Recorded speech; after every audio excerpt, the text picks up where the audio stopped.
Also this morning, a homeless man shooed from his sleeping place. Take a look at this. You have to find someplace else to camp out. What's that?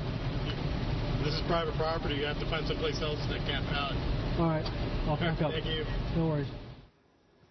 But it's not actually a homeless man. It's the Republican nominee for governor of the state of California, Neel Kashkari. He spent a week trying to find a job in an effort to disprove the California comeback slogan being pushed by his opponent, the current governor of the state, Jerry Brown. And Neel Kashkari joins us right now live on the couch. Good morning to you. Good morning. Thanks for having me. What were you trying to do? Well, look, Jerry Brown calls it the California comeback. He says we're back. All the problems are behind us. But if you look at the data, we're #1 in America, 24% poverty. We are near the bottom for jobs, and we've got some of the worst schools in America. So I don't know where his comeback is. I wanted to see firsthand what it's like for people. So I got in a bus with $40 in my pocket, went to Fresno, a change of clothes and a sleeping bag, and said, I'm going to try to make it. I'm going to try to get by just, you know, washing dishes, doing whatever. Shouldn't be hard if California's made a comeback. Shouldn't be hard at all. The poverty rate in California, 23.8%. That's the nation's highest. But you didn't just want the statistics to prove it. You wanted to get your hands dirty and see for yourself. How did it all work? Tell us about who was videotaping this. Sure. And what did you experience from the businesses? Sure. As soon as I got off the Greyhound bus, I started walking to the first business I could find.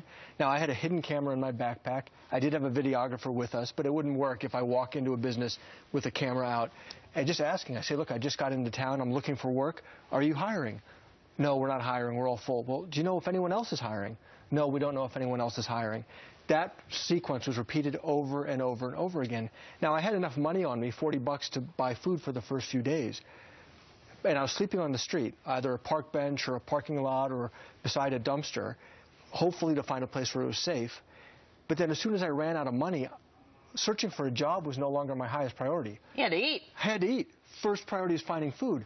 And luckily, very kind-hearted homeless residents in the city said, oh, there's a wonderful homeless shelter called Poverello House. It's not an overnight shelter, but they provide food and services during the day. I ended up going there for my meals, which was wonderful. But now my job search narrowed because I had to be able to walk from that shelter to the prospective job and back by my next meal. Interesting. I grew up in California when it was affluent, clean, and functioning, and now, of course, it's got more poverty, as we just heard, than any state, and it's dysfunctional. And in that time, it's had more low-wage, low-skilled immigration than any other state. Do you see a connection? I see a connection, but a much bigger connection is failed government policy out of Sacramento. Every year, Sacramento comes out with hundreds of new rules and regulations. These are like a giant ball of yarn crushing our businesses and driving them out of state. Sure. In Fresno, in the Central Valley, there's terrible drought. For years now, we haven't invested in storage to capture the water in the rainy years to feed our farms in the drought years. So I say that Sacramento is in the poverty creation So you business. Don't think immigration has anything to do with the problems of California? I think it's a small part. I think it's a small part. A much bigger part, in my mind, is failed policies coming out of Sacramento. I say that our poverty in California is man-made, but that means we have the ability to turn it around with good policies. Well, how do you think this is going to play out in the election? We asked Governor Brown to come on the program. We haven't heard from him yet, but you can imagine the political spin. This was just a stunt. What are you going to say to that? Well, look, Jerry Brown doesn't want to debate me. He's afraid to talk about these issues. He's not talking about poverty, not talking about unemployment, not talking about education. So if Jerry Brown refuses to debate, I'm having the debate right now without him. Because we're talking about these issues around the country, and Jerry Brown is hiding under his desk. Hey, you know what? Your video, your hidden camera video, speaks volumes. We've got one more clip.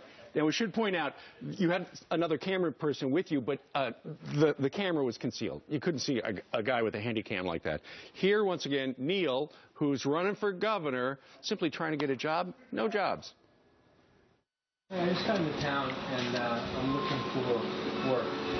Are you guys hiring, or anybody around here hiring at all? No, at this time, we're all filled up. I'm looking for work. Are you guys hiring here? Right now it's kind of slow. It's slow around. Do you know anybody else? I need money soon. Do you know anybody else around here who's hiring? Not around here. Not around here? No. Well, Governor Jerry Brown is embarrassed because he says there's a comeback, and Exhibit A, ladies and gentlemen, not where you were. That's exactly right, and we're just going to continue to take the fight to him. I want the country to realize that it's the Republican Party that is fighting for the middle class, fighting for the working poor. Our solutions are not more welfare, they're not more food stamps, they're good jobs. Because in my view, a good job is the single best social program there is in the world, and that's what I'm trying to bring out. Neel Kashkari, Republican nominee for governor. Thank you very much. Appreciate it. Good luck. Thanks.